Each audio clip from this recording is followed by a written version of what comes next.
Good morning, everyone. Good morning. Good morning, everyone. I call to order this meeting of the rescheduled Historic Preservation Commission of Davenport, Iowa. Today is Wednesday, July the 17th, 2024. First item of business is the call to order. Staff, please take roll. McGivern? Here. Franken? Here. Kretz? Here. Hestetti? Here. Powers? Here. Perfect. And Bierman, absent. Okay. Next on the item is the Secretary's report, consideration of the June 11th, 2024 minutes. A motion to accept the minutes as distributed. I move to accept it as distributed. Second? Second. Diane, thank you. Simple voice vote. All those in favor say aye. Aye. Aye. Passes. Third item on the agenda is communication. Is there anything from staff or the board? I have a few items to note. Just a reminder, the downtown Davenport architectural walking tour is going on. The July event that was scheduled for Monday, they postponed because of the heat index. So that's been rescheduled for this upcoming Monday, the 23rd at 10 o'clock. So definitely encourage family, friends, and all to participate. It's free and open to the public. Just go to the library website just to register a spot. So definitely all are welcome. We had our first Party in the Park event in June at Lindsay Park, which was a lot of fun. So thanks to Diane for coming out and helping us run the table. Then just a reminder, we'll be at the August 8th Party in the Park event at Cork Hill Park. So all are welcome there. And then city staff did send the letter to congressional member Miller Meeks, encouraging her to join the Historic Preservation Caucus. So we did get a response from one of her staff members saying that they would review it with her and get back to us on their decision. So thank you for that.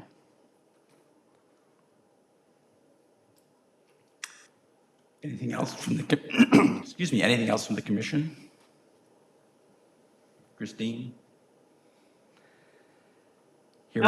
Okay, thank you. Hearing nothing else, we go to old business. Is there any old business? No old business? Then we move on to new business. The first item under new business is case COA 24-8, request for the installation of a new roof, tuck pointing, and brick replacement at 613 West 6th Street. Isaac and Mary Farber House is located in the local Hamburg Historic District. Lenny DeSantiago is here to speak on their behalf. But we'll start with Matt. Okay. All right, thank you. So subject property is highlighted in yellow. It's located on 6th Street at the mid-block between Western Avenue and James Street. So this is the Isaac and Mary Farber House, built in 1868, originally as a single-family home, but later it was converted into 7 apartment units. So today's request is closely tied to an application that was reviewed in 2022. So I just kind of want to go over that one before we get into the current item. So the project scope that was approved in 2022 included the replacement of rotted wood soffit and fascia with new treated wood, the installation of new white aluminum gutters, and then painting the building's exterior. And that was approved with conditions, being that the soffit and fascia boards be repaired rather than replaced where possible, that replacement boards be sized to match existing soffit and fascia, to remove damage and deteriorated masonry paint only to the next sound layer using the gentlest method possible, such as hand scraping prior to repainting. 3 was to apply compatible paint coating systems following proper surface preparation. And then 4 was to paint with colors that were historically appropriate to the building and district. So today's request kind of started back in May when staff was notified that a contractor was sandblasting the paint from the brick facade. So since sandblasting is prohibited under our code, the building department issued a stop work order. So this project has since expanded to include 2 different requests. The first being an installation of a new roof, and then the second being the removal of paint, tuck pointing, and then replacing brick as needed. So first is the roof replacement. So currently it's an asphalt shingle roof. So they're proposing a replacement architectural asphalt shingle. Products Owens, Corning, True Definition, Duration shingle. So this is a pretty common product that we've seen throughout the Hamburg district. The second, I'll say, category of the project has to do with the masonry repairs. So this is the scope of work submitted by the applicant. So the first would be lintel replacement, to demo lentils above doors and windows where damaged, and then to install historic brick above the lintel. Second would be tuck pointing, so grind out deteriorated mortar and then tuck point where needed. 3 would be brick replacement, so removing any damaged bricks and then replacing with historic brick. And then 4 would be cleaning the surface to remove the paint. So here's just a few kind of before and afters. So the after would be the current condition with some of the sandblasting that took place on the front facade. And then here's the rear of the building, so you can see some of that paint's been removed. Sorry, there's a lot of words on this slide. But so staff reviewed both projects with conformance with the historic preservation ordinance. So the re-roofing project complies with standards that reasonable efforts be made to make the minimum number of changes necessary to the property to keep it in a good state of repair. And that when replacing a material on the building, that you find a compatible replacement product that matches the old and design color and texture. And then the second half, the masonry project. So originally the owner did not comply with the standard when sandblasting was performed on sections of the building. However, with proposed conditions, the below standard can be met. And so that standard is that activities that cause deterioration of a designated property and its architectural features shall be discouraged in those cases where the damage would be irreversible, such as sandblasting and wet blasting bricks. The activities shall be prohibited. If cleaning is to be done, the gentlest method shall be encouraged. So with that, staff is making a recommendation of approval for the certificate of appropriateness, but with the following 3 conditions. So the first being that the cleaning of masonry surfaces be performed using the gentlest method possible. Sandblasting is prohibited. 2 is that a mortar analysis be submitted for review and approval by city staff prior to tuck pointing. And then 3 is that replacement masonry replicate the old in material, design, color, texture, and other visual qualities. Thank you, Matt. Mr. Santiago, do you want to make any comments? Plain Jane, just. Plain Jane? Yeah. Okay. Any questions from the commission members regarding the recommendation? Hearing none? Then we need a motion to approve the recommendation of the city. I'll make a motion to approve, subject to a staff recommendation. I'll second. Moved and seconded. We need a roll call on that, Matt? Yes. Franken? Yes. Kretz? Yes. Hestetti? Yes. Powers? yes, McGivern? Yes. Okay, it passes. It passes. Thank you. Thank you, Mr. Santiago. Okay. Second item is case. I'm good to go, right? You're all set. All right, thank you. Appreciate it. Thank you, guys. You bet. Case COA 24-9.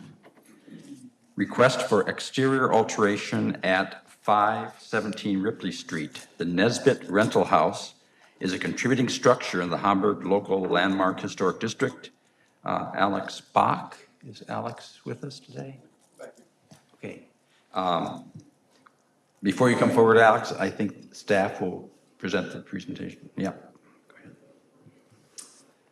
Okay, so 517 Ripley Street. It's a cottage kind of located at the mid-block adjacent to the alley between 5th and 6th Street.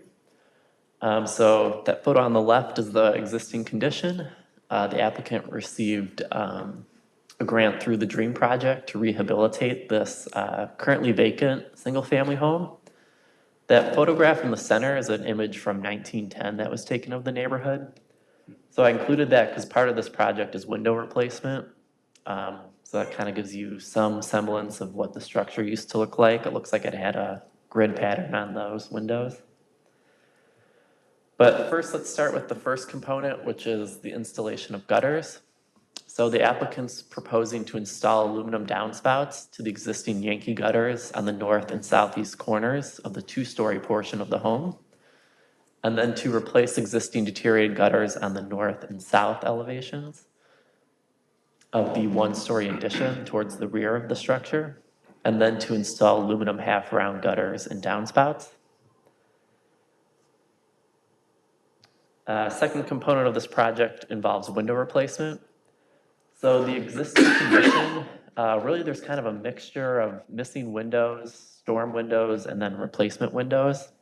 So in 2016, the commission approved replacement windows. They were 6/6 double hung wood windows. You could see those on the first floor in the front of the building, and then they're kind of boarded up there on the south elevation where it abuts the alley currently. So what you see when you look at the home is generally the storm windows that are there in place. As the original windows, I believe the glass has been removed. So the applicant's proposing a replacement product. This is a Pella Lifestyle double hung window. So it's a wood window with an exterior aluminum clad. And they're proposing to continue using the 6/6 window grid pattern. So the third component of this project involves window openings. So the purpose in removing some of the window openings is to improve the functionality of a kitchen space that would occur more in that back kind of one-story portion of the structure. So the applicant's proposing to side over the window opening on the north elevation with light wood clapboard siding. So that north elevation, it's not too visible from the public facade as the hill starts to kind of go up at that point and there is a bit of vegetation. So you can see that photo on the right would be the interior. It's currently boarded up. So the petitioner would remove that opening. Then there's one window on the south elevation, which is highlighted in red on this slide towards the back of the building. So right there, the applicant's proposing to remove that window and side over. So I believe the purpose of that window would be to have kitchen appliances in that area of the building. So staff feel that the primary facades of this structure would be along Ripley Street, and then a secondary facade would be butting the alleys, since that does have some visibility from public right-of-way. And then the final component, there is currently a window that's boarded up at the rear of the property, so that would be the east elevation. The applicant's proposing to remove that window and then install a door in that existing opening, so they would have to cut down.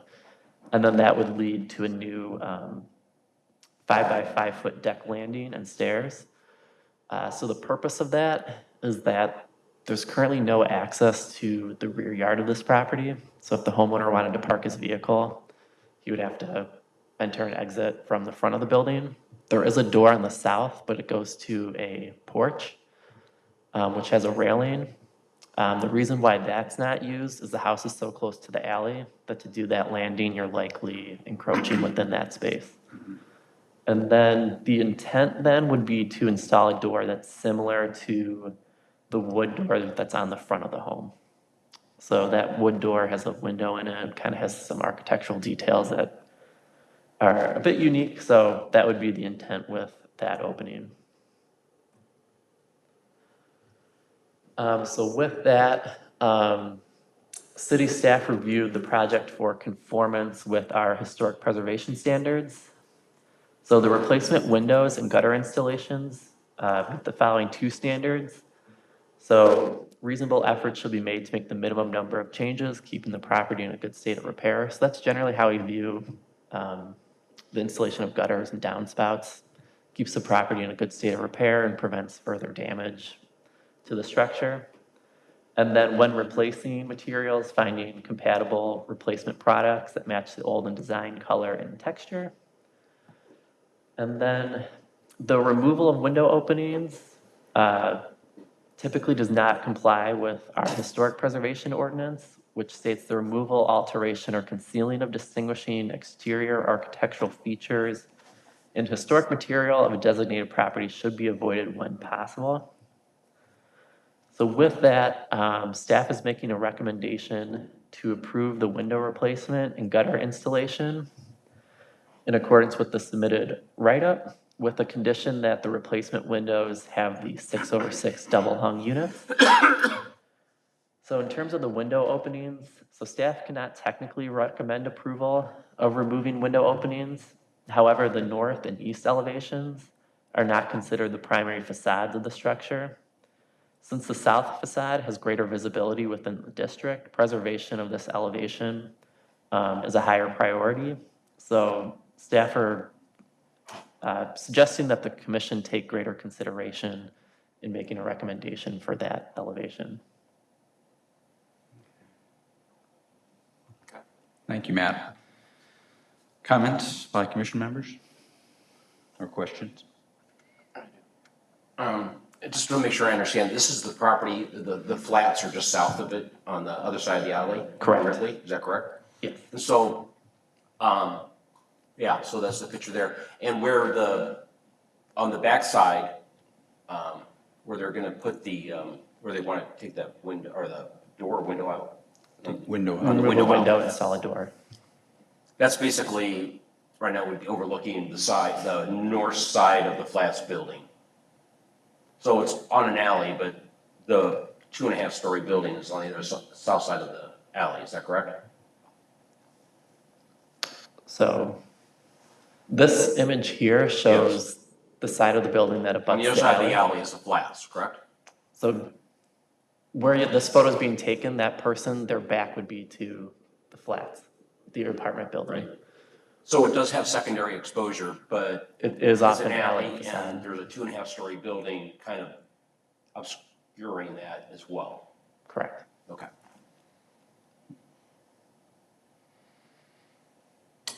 Other questions, comments? Okay, Mr. Bach, do you want to make any comments about your project? Not really, I think we've covered everything. Nothing to say, okay. I did go over and take a look at the building. I think the idea of the gutters and the rest all makes sense. The window replacement makes perfect sense. Removing the north side window, because it is totally obscured by the hillside and the vegetation, and the rest of the side is entirely blank. I guess that's not a problem. And I don't personally have any serious problem with removing that east-facing window and using a door. It is going to allow better, safer egress to the building. Yeah. It all makes sense to me. I am a little bit concerned about the south-facing window, and I hear what you're saying, Bob, that, well, you got a big building blocking it anyway, but in fact, when you're in that area, that south-facing side is pretty visible. And along that south-facing side, actually, that one window that we're looking at is the most historically accurate building in the window in the building currently. I mean, and so I guess is there any way that you could avoid having to replace that window and still use your kitchen, in that you are going to have nothing along the north wall anymore? That window will be gone. That could certainly be a possibility. One of my main concerns, like Matt covered, I did want to put that fridge in front of it. I have, just in the approximately 7 months I've owned the building, had a chronic problem with vandalism from the alley. Many of those windows have been broken out. So I figure that's just one less, potential problem to have there with the vandalism, break-ins, etc. So it becomes kind of a security matter. But you're also correct in saying that the upstairs windows, I believe, are original, but you're correct also, that's probably one of the only original windows left. So, is it a possibility? Sure, it was just something I preferred to have removed if possible, so. Okay. I guess my question. Bob? So is the back portion of the house, the kitchen, that area? Yeah, that one-story addition there is a kitchen, and then the bathroom is also in there. What, is that one-story extension I mean, it looks like block foundation here. It's hard to tell in the photo. Is that an original part of the structure, or was that added on after the original? So has the property been modified? It is an addition. I don't have the date Okay. to when it was installed and if it has historic merit in its own right. I just think that's one of the challenges we have when we're taking these very older, smaller properties that we want redeveloped and try to make them conform to modern needs and yet keep the historic retention and image. You know, I just don't know.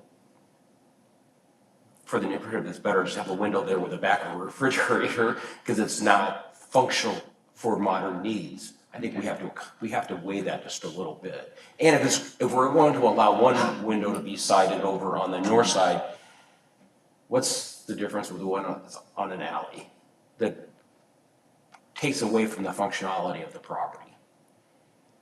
Well, I guess that's my question to you, Alex. Functionality. Is it possible to arrange the kitchen with that window in place? Or is it really going to cause a serious problem with the way you're trying to lay that new structure out? It's gonna cause a serious problem. It's a very small space. Okay. You know, with modern appliances and whatnot, that space gets eaten up pretty quick. Okay. Yeah. So Bob's leaning on me, and I appreciate it, and I really do, because my initial reaction was, well, no, save that window. Sure, Right. understandable, yeah. But you're saying, Bob, maybe in this consideration? Well, I just think we have to remember at the end of the day with historic preservation, it still has to be modern use within a property with great historic attributes. That's what creates the value, and that's what stabilizes the neighborhood. And so I just think that, you know, I'm a little bit more flexible on that stuff because I think it has to be functional as well. Otherwise, we're just putting lipstick on something and it's not gonna be a viable option for the future. And I don't know if that makes any strength to the neighborhood. So that's how I view it. Okay. Christine or Chris, comments? Yeah, I'm kind of going along with Bob. I was just, in my mind, I was just thinking of what could we do to at least keep the window without having a window? You know, so like, looks like there's a window there, Sure. but, you know, there's a board behind it, you know, something like that. I mean, just to keep it, but yeah, you don't want people walking by it, throwing rocks and busting it open either. But just something decorative, or I was thinking just to kind of keep the look, if that's, you know, one of the few things you see driving by that corner. But I don't think you need anything drawing attention either. Yeah. I hope they stop breaking them after I move in. If you're having you know, I live on an alley and I know that area too, and yeah, there's a lot of foot traffic in alleys, and yeah, people, that's what they do, so. Yeah. But yeah, I agree, and in order to keep functionality, because that's one thing we struggle with, I own 3 old homes, and my kitchens are tiny because the appliances are large. Yeah, absolutely. So to work around that is very difficult, so I feel you on that. So, yeah, I have no problem coming up with a solution, whether it's doing something decorative or just getting rid of the windows as a whole in order to have a functional kitchen. Diane, comment? I guess it's a little late, but I wish I had seen a layout of the kitchen. That would help me. I'm spatially orientated. And if I could see a plan of how the appliances are fitting in that room, because to me, if you kept the window, why wouldn't a sink be appropriate? Because it wouldn't cover a sink area in front of the inside of that window would not be a problem as far as we're concerned with keeping the window. But I also take your word for it that appliances are large, you've seen the space, so we kind of have to go with your word. But it would have helped me, because I'm kind of torn between the functionality and a historic preservation. I would have voted that the window has to stay, but then when you enlighten me with the struggle of making a kitchen in that area, somebody is. Yes, somebody If you else could has- please stand up and come to the Come podium. to the podium, please. I'm Pamela Katie. Rock. My husband was with the GRG that worked on the house. They spent a lot of time trying to lay out that kitchen. It is very small space, and they put the bathroom down there, which also took out of that space. And so you mentioned the sink. There's really only one configuration that they had, and they worked and worked and worked with trying to work out a layout to make that work with, like you said, making it functional with today's appliances and the way it's designed. It's a really neat little house, but it is small. And you really kind of, they were constrained by the way the house is built and that addition that was put on. So moving the sink was not an option. They tried every layout, they worked and worked, and there was just kind of one way to do it. So just my opinion.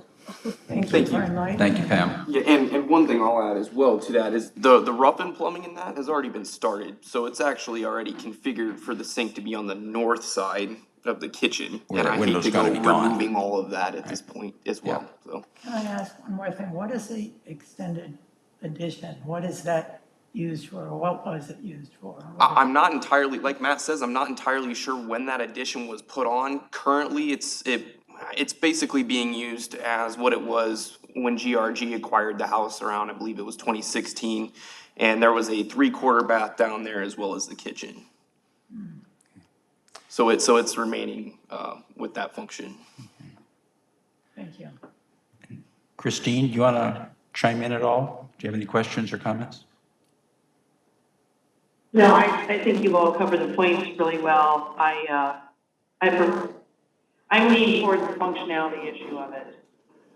It would be in support of the certificate as presented. Okay.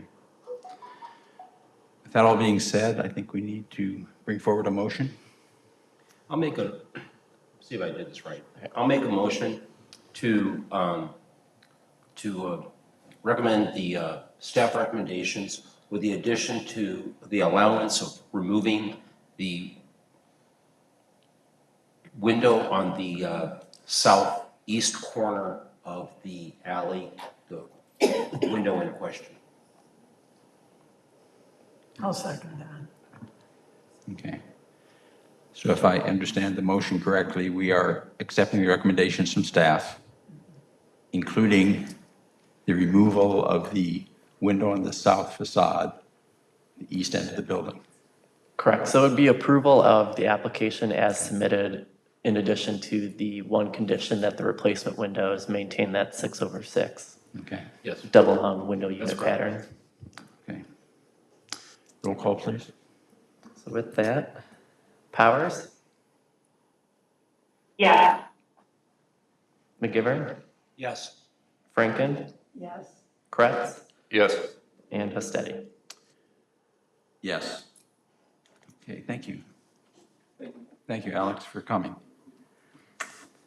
Moving on to case 3. Case COA 24-10, request for the installation of a new roof at 520 Western Avenue. The Peterson Carriage House and Rental House is a contributing structure in the Hamburg Local Landmark Historic District. The Community of Christ is the petitioner, and Pam LaRock is here representing them. Matt? Okay, so the Peterson Carriage House and Rental House. So the carriage house is actually the back building that serves as the garage. So this is a pretty neat building. It's a stone building that was built in the late 1840s. It's believed to be the only remaining fully stone structure in the Hamburg district. And it actually served as the carriage house for the home here at the corner of 6th Street and Western Avenue. Over the years, though, the lots were subdivided, and then this home was developed as one property, so it serves as the garage towards the main home structure. That structure was built in 1905. So the request today is basically a complete re-roof of both structures, the garage and the main home. So it's to install a new asphalt shingle roof and gutter system. So existing material is asphalt shingle. Proposed material is an architectural asphalt shingle. Same product as our first item tonight, which is that Owens Corning true definition duration shingle. And the color is to be determined at this point. So scope of work, really, it's a complete removal of the existing shingle, installing new underlayment and water protection features, and then installation of the new roof mean material, as well as gutters and downspouts. So here's just a few photos of that main home and that rear back addition. You can kind of see some of the shingles are peeling up and deteriorating. A couple more photos submitted by the petitioner showing the existing condition. Couple photos of the carriage house. So it currently doesn't have gutters on that alley facade. So in general, staff view the installation of gutters as keeping properties in a good state of repair, keeping them viable for future use. So with that, city staff is recommending approval of the application as submitted. Reviewed in accordance with our historic preservation ordinance, meets the standards that minimum number of changes shall be made to keep a property in good state of repair, and then that replacement features match the olden design color and texture and material if possible.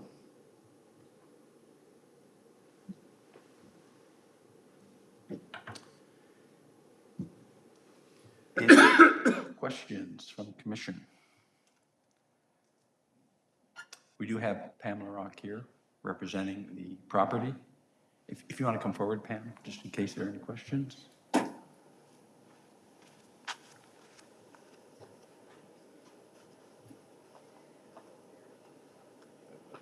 Nothing?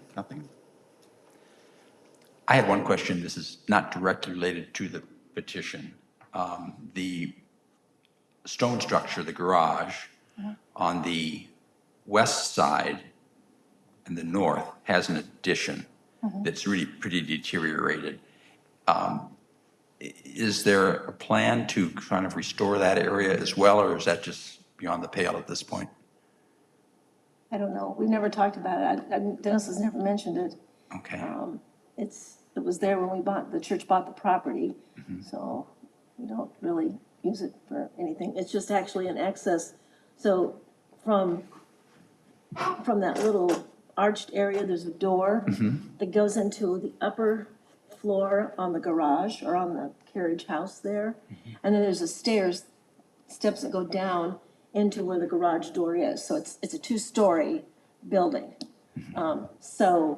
Probably that addition was put on to have better access to the garage. It's closer to the house, it's not attached, so if you're coming in with groceries or whatever, that was a family home for many, many years. So I can't answer that, I'm sorry. Okay, well, and it's probably not germane for me even to ask it because it's not part of the petition, but I was just curious. I was just looking at the and building. I don't know, we try, we live in the Gold Coast too, so, or the Hamburg district, so we try to maintain property as best we can. Okay. Hearing no questions for the petitioner, we need a motion for approval. I'll go ahead and make a motion to approve the certificate of appropriateness Thanks, Christine. in accordance with the submitted material. I'll second. Motion second. Roll call, please. Hestetti, Yes? Powers, Yep. McGivern, Yes. Franken, Yes, Kretz. Yes. It's been moved, seconded, and approved. Thank you. Appreciate you coming over. Thank you. Which takes us to case number 4. This is an echo from our last meeting. Case COA 24-11, request to install a new freestanding sign in the Iowa Soldiers Orphans Home Historic District. QC Passport is the petitioner, and Linda Anderson is here. Any questions, or, excuse me, Matt, if you want to give the presentation? Yeah, so this is a follow-up to the informational item that we had at the past meeting. So QC Passport is proposing to install a sign at the Annie Wittenmeyer complex. Now, the city of Davenport is, has a conditional conveyance with a private developer that's going to redevelop the historic campus, so from the cottages south, essentially. And the city of Davenport would then maintain ownership of the public pool. So with that, the applicant's proposing to install the sign adjacent to the pool house, so on the city-owned property. There are some existing historic markers on the campus. They are right as you come in off the main driveway entrance off of Eastern Avenue, highlighted there on yellow. So I'll go over that on a future slide. But the image on the left shows what the proposed sign will look like. So it's about 65 to 73 inches tall. Sign dimensions 31 inches by 23. It's about 5 feet in square area. So the material of the sign itself is a Lu panel sign on a PVC post, and it will not be illuminated. So the contents of the sign pertain to the history of Annie Wittenmeyer and the home as well. The back side of the sign has information on the Quad City Passport and how to interact with the program and how to tour the regional wayfinding project. So that will give you kind of a look and sense and feel of what the sign will appear as. So sign placement, so it's going just to the south of the pool house in that grass area. There is a walkway that connects the pool up a staircase to the main cottage area where Davenport Junior Theater currently is. So it will be installed approximately in that location. And then I did want to point out, these are the historic markers that are on the main campus. They're metal signs that advertise the history of the site. And then there's also a stone monument sign. The reason why I bring these up is that generally you would want to install a sign that kind of fits the context and character of that historic district. However, in staff's mind, these are in a different portion of the complex in the historic property. So therefore, the use of like a PVC post and the aluminum metal sign doesn't detract at all from the district. The pool itself is a non-contributing structure that was built far after the original construction of the campus. So with that in mind, city staff is making a recommendation of approval of the application. Was reviewed for conformance with historic preservation standards, meets the standard that site improvements should have as minimal of an impact as possible to the designated property's original layout and its visual character. Thank you, Matt. Questions or comments from the commission? I have a comment, and first of all, I want to thank the people that came to another meeting that we had and explained what their goal was, which aligns with many of the things we try to achieve. It's always bothered me, however, that there is no sign that you can really read when you're driving past all that history that's there. I mean, we've had several people from out of town visit us, and we usually remark to it as we're driving by, and they'd say, really? And they wanted to know more and more and more, and I can't believe what it was. So this again is a wonderful sign, and I fully approve it myself, but I just wish there was some marker that was closer to be read when you're driving by. I don't know if it's on the list of things when you Google Davenport and what to see. Haven't tried that. But I'm all for that sign.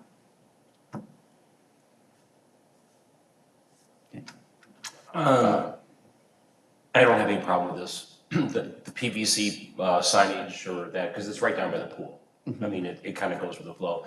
But I do want to remind staff, my concerns is, because I think this is going to be a wonderfully successful program, but as we get into the neighborhoods where we have historic properties and the signage, you know, is going to be coming in there, I don't think the PVC is going to be adequate for some of these neighborhoods. And I also think the staff has to start thinking about some type of notification so people know that something's going to change in their neighborhood. It's going to be for the betterment, but it's going to attract people into the neighborhoods as well. And they've got to take some ownership to it because there's going to be change. And we know when people don't buy into change or understand change, then it gets all crazy. And that's my only concern, because I really do think your program is going to be wonderfully successful. But I do have concerns about what happens when it goes into these neighborhoods, and that make sure we do it right. And along with that, I would echo what Bob has said, but maybe there's a possibility of a change in the type of material used for owner properties. Maybe they can contribute. I mean, I would be proud to have something like that in my yard. But again, I agree with him that the material that it's made out is important to a homeowner. Comments? Christine, anything? No, I'm good. Okay, hearing that, I'd like to bring this forward. Can we have a motion? I'll move to approve the certificate of appropriateness for the signage. A second? Second it. Diane, second, thank you. Roll call, please, Matt? McGivern, Yes. Franken, Yes?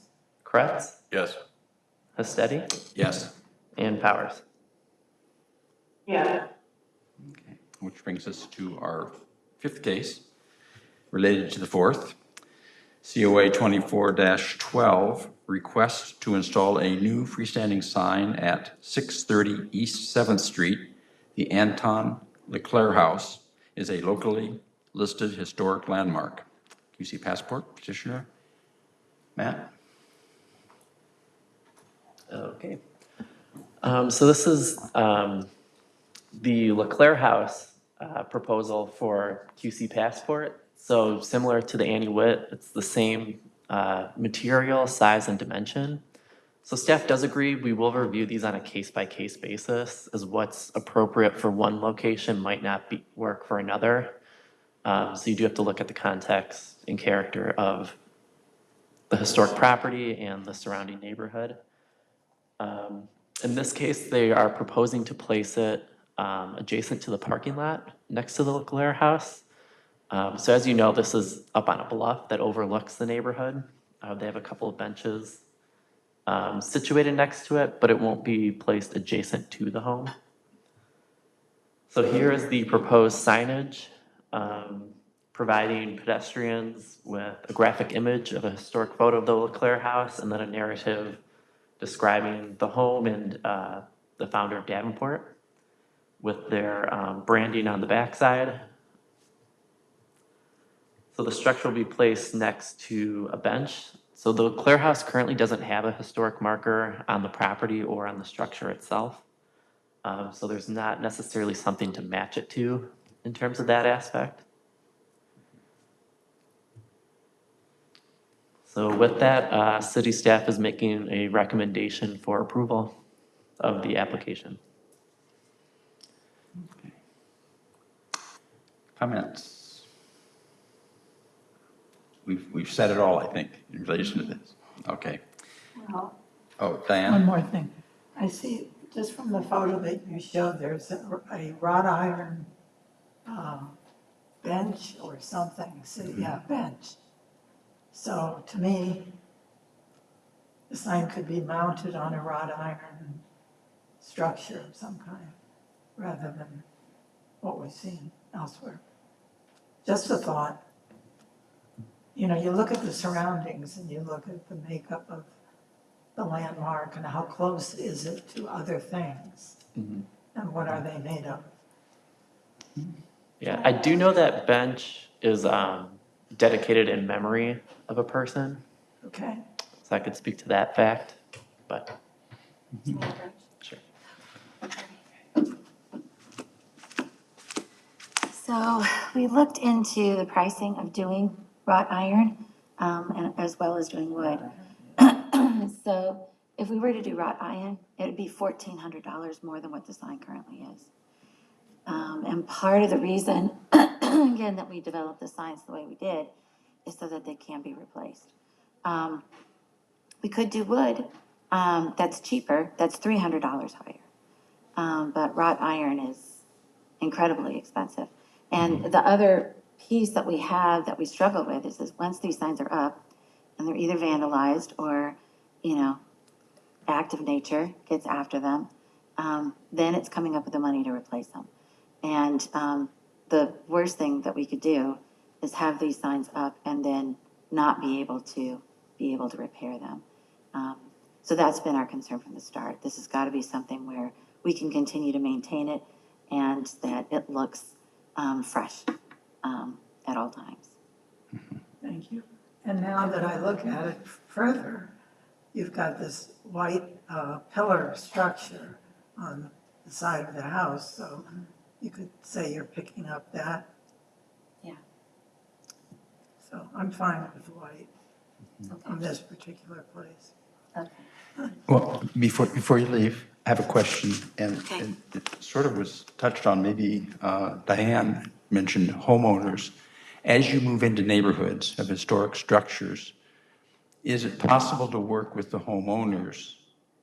And if they would be willing to come up with some money for the posts that they would prefer to have in their yard? I mean, I don't think there's a problem with the signs. They're an aluminum sign. Bob, you're looking bemused. You okay with the sign? No, I'm not. I really, I would like, I don't think the commission, we expressed this, I expressed this last time. My concern, we're going away from a public center like the pool, which the PVC is no big thing.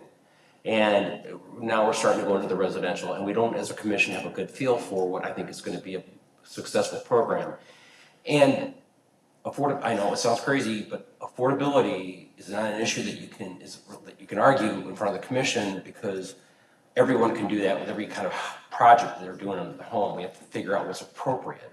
And the commission, I don't have a very good handle for it. I mean, I won't support this because I think this could be another example of was a great idea in the 70s, and it's just kind of a hodgepodge. It doesn't fit well in the neighborhood. And that's my concern is as we get into these neighborhoods, what these are going to really look like, and that there's buy-in. So I think that this application and this location has gotten ahead of us, but that's just my position, and I'm just one person. I don't think we have a good understanding from a commission perspective how we want to handle these. Okay. Another thing to think about is the National Register plaques that are in my neighborhood, there's probably 5 at least. But those are placed on the home, not in the yard. So they're not visible. Let me be a devil's to advocate. Really, anybody unless you walk up to the front porch. Let me be a devil's advocate. We got 2 commissioners here. You got a property on Prospect Park. Yeah. And you've got a property on Main, both historically significant properties. If one of these signs just popped up in front of your property or a lot over and there was no buy-in and there's no consistency, how would you feel? Yeah, I'm struggling with both sides because I fully appreciate where you're coming from, but I also see the branding aspect of it. When you're going around, you see that sign, you know what you're looking for. You don't have to sit and walk around and see a wrought iron one here, a wooden one there, one that looks like a cathedral here, just to match the area. But on the same token, you want that to fit into the neighborhoods and things like that. So I don't have an answer, but I fully support what you're saying, and I fully support what you're saying. And if that popped up on my property, I don't know. I'd love to have that there, yet I wouldn't want the attention in my neighborhood. at my house, put it that way. Yeah. So, I mean, and that would just go to the whole, if I lived in the Leclerc house, I would expect to deal with something like that. You know, people wanting to see one of the oldest houses and the founder of Davenport, you know, something like that. My house, a furniture owner built it, so there's no real significance. So So maybe, anyway, yeah, that's about all sorry, I really got. Go ahead. maybe you could have two different signs. The One wooden for structure would residential meet that. And one for public. This is a public historic residence, not a residence. No one lives there. It's a site, right? It's a site, yeah, no one lives Yeah. there. I mean, yeah, Linda, you had something that you wanted to say. Well, I was just going to speak to the issue of popping up in the historic district. I live in the historic district and, we have a neighborhood association and I know a lot of the ones here do as well. And certainly it would be my mission to go first and see if I could get an invitation to the neighborhood to talk about it and see what people think. Sometimes there is an opportunity to put it at the opening to the neighborhood. It isn't necessarily specifically right at one house, which is something we could do. But there's some other options, but it wouldn't just pop up. For one thing, it'd have to come here, but, certainly we'd want to engage the neighborhood and not, make enemies. That would not be our point. So Another before we thing- start down the road, we would do that. Another thing to keep in mind is the state signs that they put. Like there's going to be one in Prospect Park, hopefully. And that's wrought iron, it'd be wrought iron. Those are the sign materials, that's the material they use. But again, that's a public park, it's not a private residence. So that's my thinking right now, is two different types of signs and consulting with the neighbors. As Bob has said all along. Yeah. Sorry, okay, no, that's okay. Any other comments? Hearing none, do we have a recommendation on this?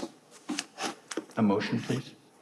I guess I would make a motion that we investigate further neighborhood thinking about the signs and then reconsider what the signs should be. Okay, the issue before us is the staff recommendation. Right. We have to vote on that first. What you're saying, though, we should also be dealing with. But initially, But initially, yeah, we need to have a vote up or down on the yeah. staff recommendation, the case. Yes. Motion?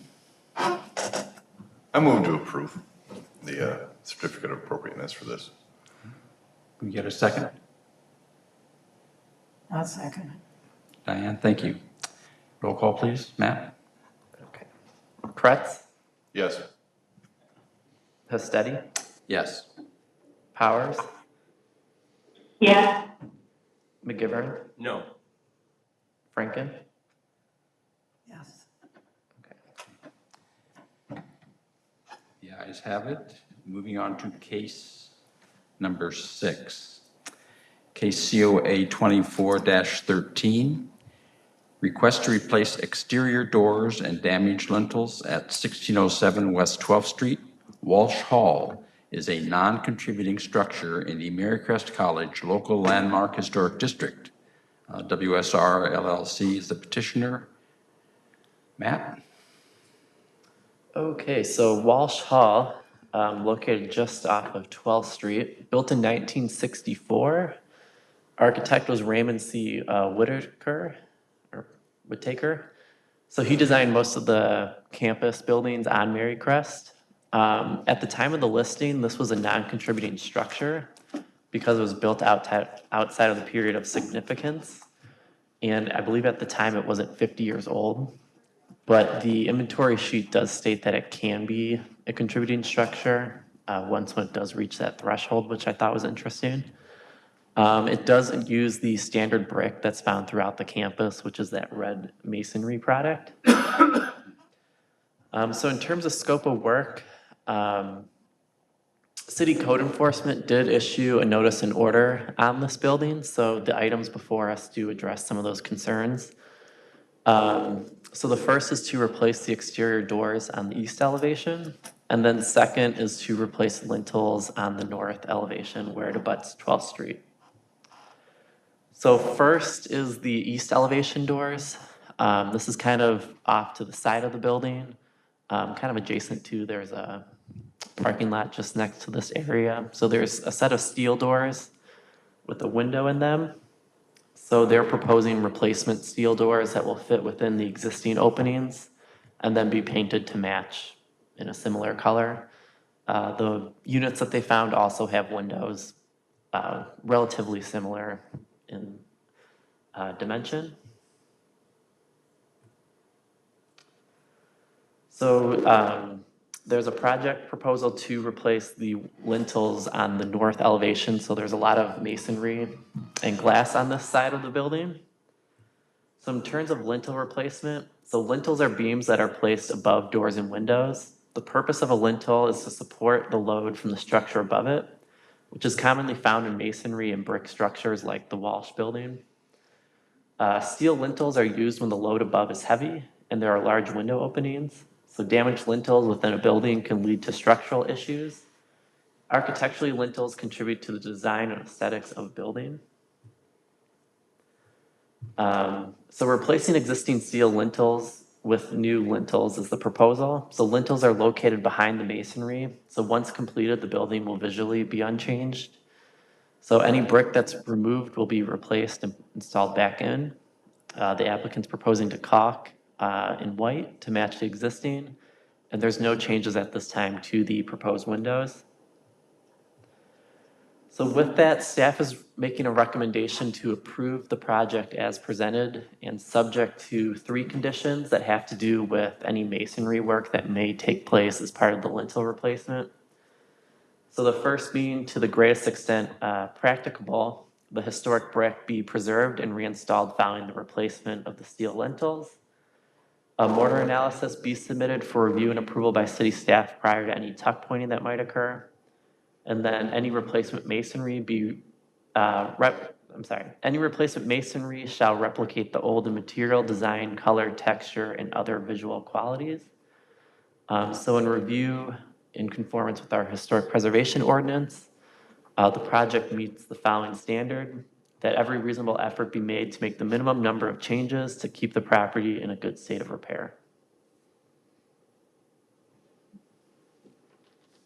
Thank you, Matt. Comments or questions from the commission?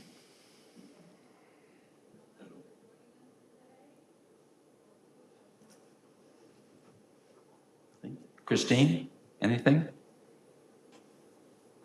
No, I'm good. Okay. Unfortunately, the photographs did not show the level of deterioration of the side doors, the east side doors. The bases are really in bad shape, so that seems like a no-brainer. I was not that familiar with this business with the lintels and what's involved, but Matt explained it to me, and it sounds like a pretty significant rebuilding job they're facing. Is that correct? And Yes. let's see, we have Taylor is here. Could you please come forward to speak on behalf of WSR LLC? I'm just curious about that. Is there a local masonry company that's coming in to do all this work? Yeah, we have gotten bids through Bi-State Masonry. Okay. And then I know the owner of Woodmeyer had spoken with a gentleman named Chris Abbott. He's a contractor that does quite a bit around, that he was also working with him, but I do believe we're gonna go through Bi-State Masonry. Okay.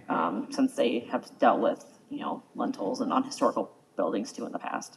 Okay, so the city is familiar with them, and they're a reputable firm that, okay. Yes. So essentially, after all the work is done and you spend all the money you're going to be spending on it, it will look exactly the way it does today. Yes, yep, I've actually worked with Bi-State at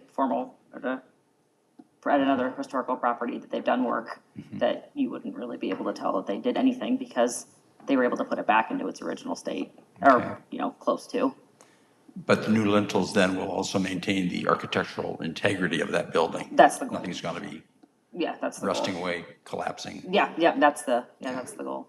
Okay. No questions? Hearing none, I need a motion for approval. I move that we approve the recommendation. I'll second. Second. It's moved and seconded. Roll call, please, Matt? Estetti, Yes? Powers, Yes, McGivern, Yes. Franken, Yes, Kretz. Yes. Thank you. Passes. This takes us to our last item on the agenda, case COA 24-14, request for the installation of a new window at 712 West 8th Street, the August and Frederica Wittenberg Warnbold House. It is a contributing structure in the Hamburg Local Landmark Historic District. Matt McLean is here as petitioner, and Matt, could you give us the presentation? Okay, so this home was built in 1881. It's a large Victorian Italianate residence built by Frederick Clausen, was a popular architect at the time that developed many historic structures throughout Davenport. Originally built as a single-family home, but it was converted into 5 apartment units in 1945. Currently, it's being used as a single-family home, so it's back to that original use. So part of this project kind of deals with some of the implications of what happens when you subdivide a house further into different apartment units. So here we're looking at the north facade of the building where it abuts the alley. You could see on that photo on the left, there's a window that's currently boarded up. So we believe that this used to be a means of ingress and egress to an apartment unit. There are signs that there might have been a staircase that may have extended down to the yard. So the petitioner is proposing to remove that plywood and door, but that's behind it, and then install a new window that will fit within the existing openings. So that photo on the right, that's a zoomed in photo of the adjacent windows on the second floor. Those windows are a 2/2 double hung window pattern. So the applicant is proposing to install a Pella aluminum clad wood window that would also be a 2/2 double hung unit in a coal black exterior color.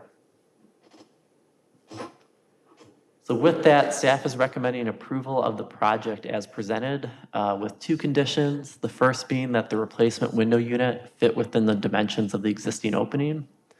And the second, that the replacement window be a 2/2 double hung unit. So with that, the project complies with our historic preservation standards, that every effort's made to keep the property in a good state of repair, and that the replacement feature replicate the existing design qualities. Thank you, Matt. Any questions or comments from commission members? I guess I do. The replacement window that's gonna go in there, I'm assuming that is on a staircase landing as you Yes, come it is. down? And so that's where the door is. So you're gonna take the window from floor to up? Oh, no, sir. The inside there, I wish you could see the landing at the bottom of the middle. So we're gonna meet the fire code height requirement. Got it. Which it does meet currently, in that state, because the door is almost the exact size of the window. So part of that would get filled in with more drywall or plaster from the inside. So if you were to use that door, you'd have actually had to step up to go down? I think so. Wow. They reconfigured some of it. It was kind of a mixed bag of the last owners. We just bought it in late April, so we're getting used to this thing, and we look forward to doing many projects on the home. Great property. But it looks like there was a back staircase there at one time, and the staircase that is coming up to that door was actually redesigned, by whom, I don't know, but it used to be in a different location of the house. Got it. So it may have gone straight to that. I'm not really sure. Our intent is from the inside to have that be at a height requirement that meets the fire code, and on the outside be the exact same size, style, and dimensions as the 2 windows opposite of it. which will be the first of many projects, but insurance really wants this one done, so we decided to start here. So, Thank you for understanding. I appreciate that. yeah, And I just have a question that the reference is always to 2/2. The photos look like 1/1.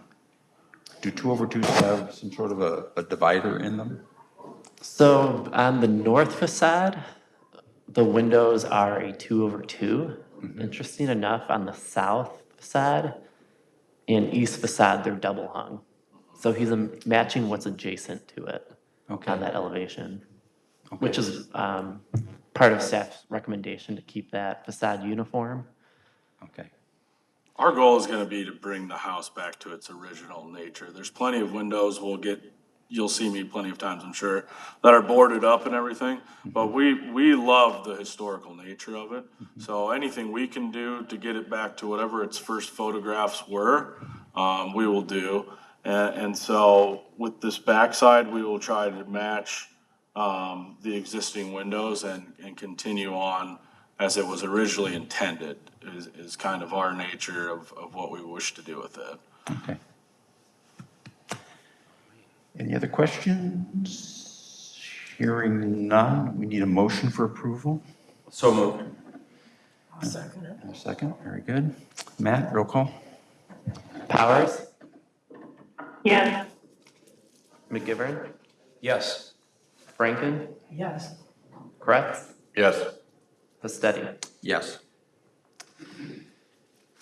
Thank you. Thank you very Matt, for much. coming I in. appreciate your time. Good luck. This takes us to other business, and this is not on the agenda per se, but Diane brought this up when we were discussing those yard signs. And I think it would behoove the commission to spend some time discussing those issues, and the same ones that Bob mentioned. Is this something that we would do formally in session at a future meeting, or how do we go about doing this? Or is it something that the staff could put together some instructional material for us? Well, I think it depends how the commission would like to move forward. I mean, working with applicants, if Quincy Passport were to propose a new location, we would definitely reference this meeting and the comments that have been made with any future proposals. Likewise, with any other petitioner wanting to install a sign. So we could handle it on a case-by-case basis.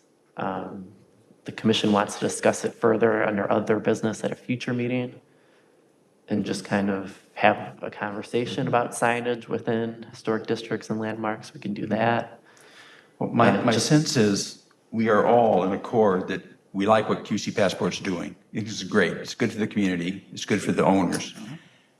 But at the same time, it would be good for us to have a set of standards to follow when we approve the location of these across the community when they come forward, so that we don't have to be discussing it. We know, well, based upon this, and for the staff as well, you could recommend approval based upon these criteria. And I guess the question I have is, how does the commission go about assisting staff to create those standards?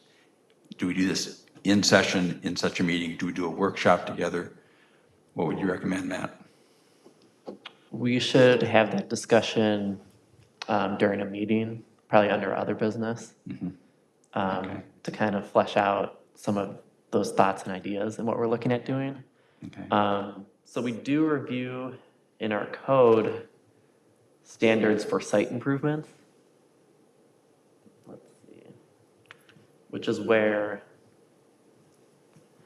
I pulled this language under number 1 on that bullet point.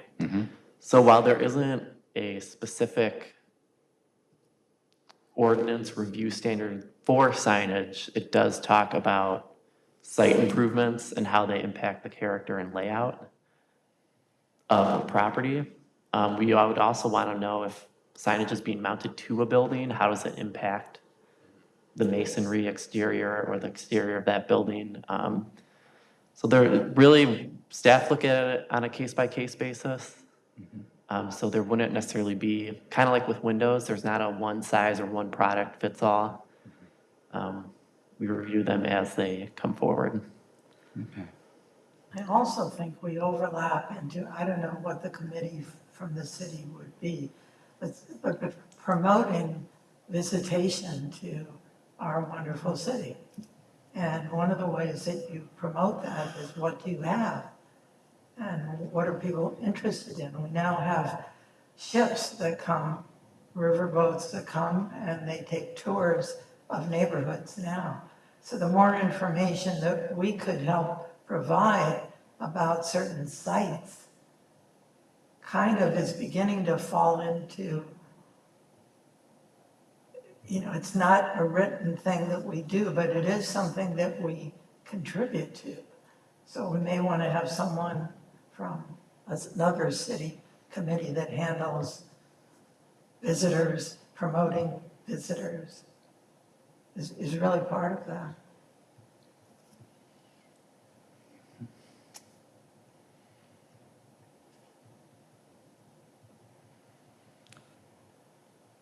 Okay. I'll talk with you, Matt, before our next meeting. We'll get that on for the next. I do want to state too, following the review of Upham Hall at Marycrest College, staff did reach out to the ownership group to express the commission's desire to just have a conversation about the overall plan for repairs and rehabilitation of the campus. The ownership group, I believe, is out of state. So they had indicated that they're interested in having that meeting. They just weren't prepared this month to have that conversation. So we are trying to work with them to maybe set aside a work session or some type of conversation that we could have just to high level, what are the improvements that are proposed on this campus moving forward? Okay. So any other business? No, we will have an August 13th meeting. I do have an item for that meeting. Okay, August 13th. Moving on then, open forum. Is there anyone from the public who wishes to address the commission?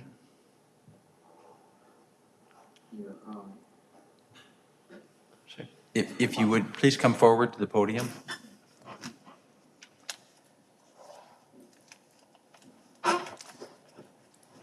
And if you could introduce yourself to the commission, please.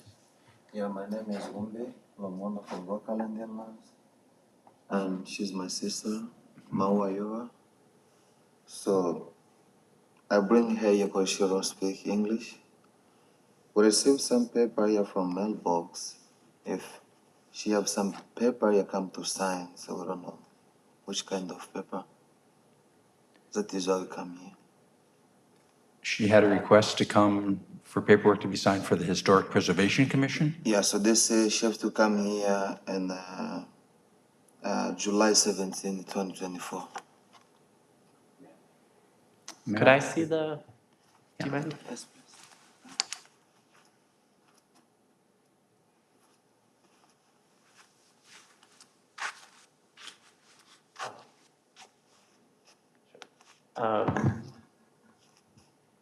So this is for the Civil Rights Commission. If you want to stick around after the meeting, I could point you in the right direction. Oh, okay. Because they're located just outside this room. Okay. So if you don't mind, if you want to just stick around for a couple minutes, I'll help you out. Thank you. Yeah. Thank you. Thank you. Thank you. No other public comment. We move to adjourn. A motion to adjourn, please. Second. And voice vote, all in favor? Aye. Aye. I We are adjourned.